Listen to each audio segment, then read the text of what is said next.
This next portion that I'm going to read is chilling. If you haven't read this in a while, it's going to sound like headlines pulled from newspapers, websites, and newscasts of the day. You may replace the King of Great Britain with whomever you wish. The history of the present King of Great Britain is a history of repeated injuries and usurpations, all having a direct object the establishment of an absolute tyranny over these states. To prove this, let facts be submitted to a candid world. He has refused his assent to laws, the most wholesome and necessary for the public good. He has forbidden his governors to pass laws of immediate and pressing importance unless suspended in their operation till his assent should be obtained. And when so suspended, he has utterly neglected to attend to them. He has refused to pass other laws for the accommodation of large districts of people, unless those people would relinquish the right of representation in the legislature, a right inestimable to them and formidable to tyrants only.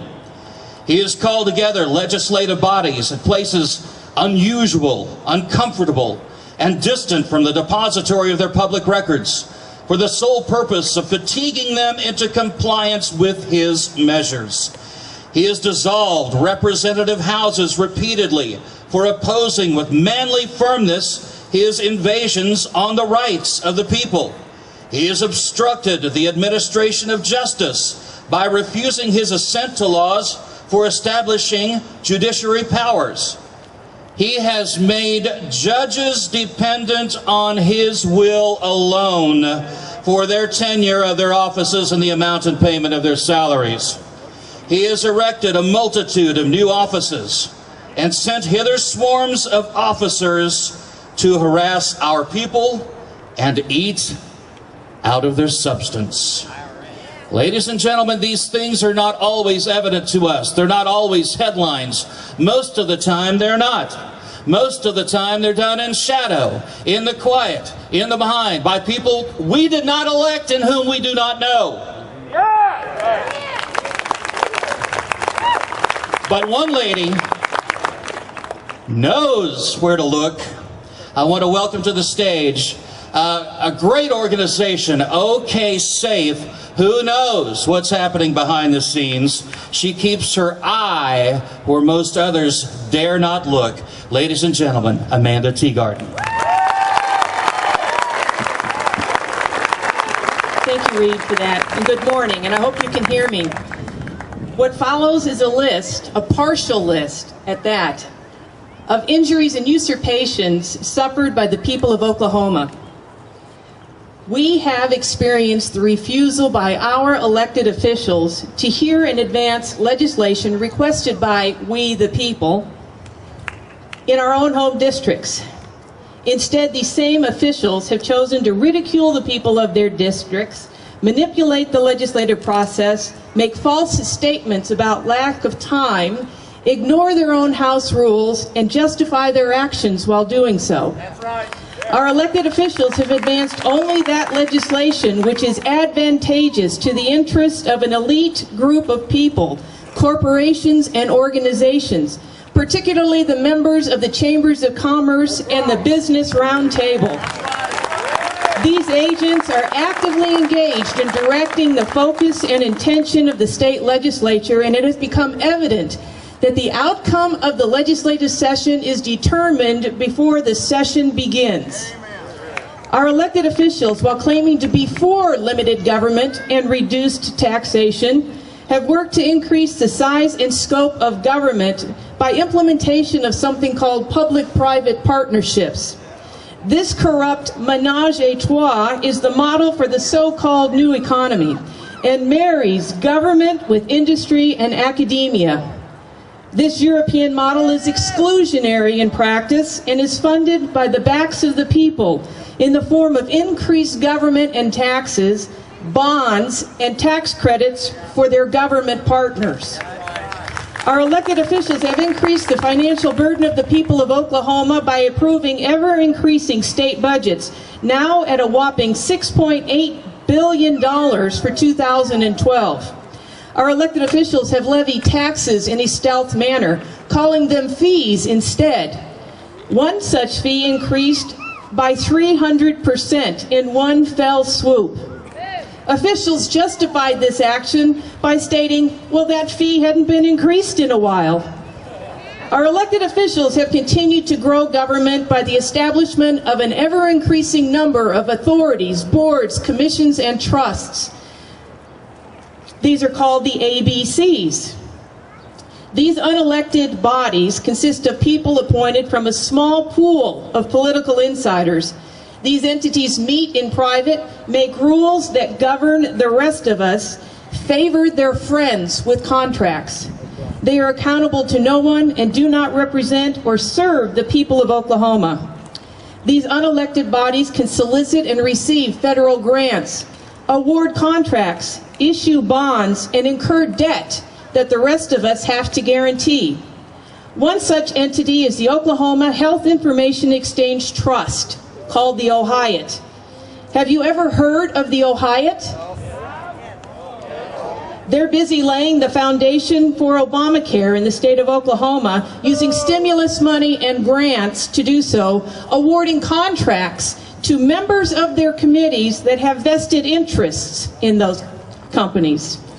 Authorities, boards, commissions, and trusts are the unelected fourth branch of government, advancing the interests of only the rich and powerful, but not the people of Oklahoma. Agents and agencies of our state government are busy reinventing that traditional institution, transforming the state of Oklahoma from a representative republic of, for, and by the people to something called a governance model. The state and its agencies are managed by a technocratic elite for the use and benefit of certain corporations and for the progressives in both parties. This reinvention is being spearheaded by at least one newly created cabinet position, namely the Office of the Chief Information Officer.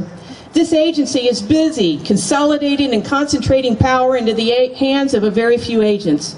Welcome to Government 2.0. Welcome to technocracy, governance by experts.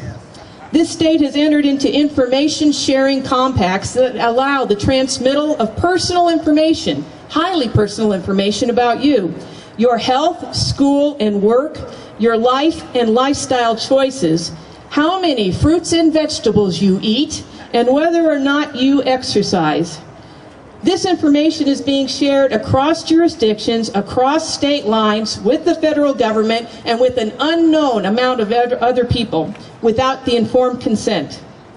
The assaults on liberty continue with the stealth implementation of the Real ID Act, creating a de facto international ID card that involves a collection of personally identifiable biometric information, facial recognition quality photos from your driver's licenses, and by refusing to pass the legislation that would have stopped an RFID tag from ever being put in your driver's license. They have also done this with the forced installation of smart meters on our homes in furtherance of the global smart grid. These meters serve to monitor our every activity inside our home. Oklahoma state officials have now allowed drones to fly over Oklahoma for surveillance of its own people. This is an inappropriate use of the military's war-fighting surveillance technologies. We are not the enemy. Those same officials are praising the deployment of drones on U.S. soil as evidence of job creation. Our elected officials just this year put a cap on the water usage in this state, called the Water for 2060 Act. This law now states that the policy of this state is that we will consume no more fresh water in the year 2060 than we're consuming in the year 2012. How are we to live? How are we to grow and prosper with such an egregious and arbitrary cap on fresh water usage? Finally, our elected officials have been implementing, while denying that they're doing so, all the provisions of Obamacare in the state of Oklahoma. They have allowed for the creation and advancement of an electronic health record on every single person, whether they wanted one or not. The electronic health record begins at birth with the issuance of an electronic birth certificate, tracks us through school, into our jobs, and makes records of our lifestyle choices, virtually every activity. This record continues until we're dead, making healthcare reform truly cradle to grave. Healthcare reform also allows for human subject research without the knowledge or the informed consent of the person. These electronic health records link the patient, the provider, and the payer together in a nationwide, in a global health information network.